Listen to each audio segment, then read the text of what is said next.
The Rutherford County School Board is expected to vote tonight on the creation of a new job that deals with compliance oversight, specifically for athletes who are transferring schools. Our sports director, Chris Harris, joins us now to tell us why this is being considered and what has changed in the guidelines for high school sports here in our state. Yeah, so it's interesting. Beginning July 1st, high school athletes in the state of Tennessee can begin to take advantage of a new law passed back in February. That law allows athletes to transfer schools one time without having their eligibility penalized.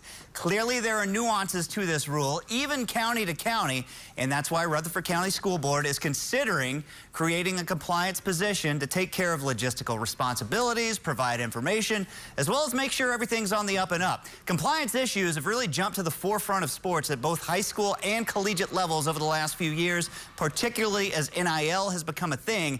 And when it comes to football specifically, I mean, Rutherford County, as we know, is home to one of the most competitive regions in the entire state. Look, transferring and tampering issues are nothing new in the world of competitive sports, but school administrators, even governing bodies, continue to attempt to find solutions as cases arise. Creating new compliance positions can be a byproduct of that. Lauren? All right.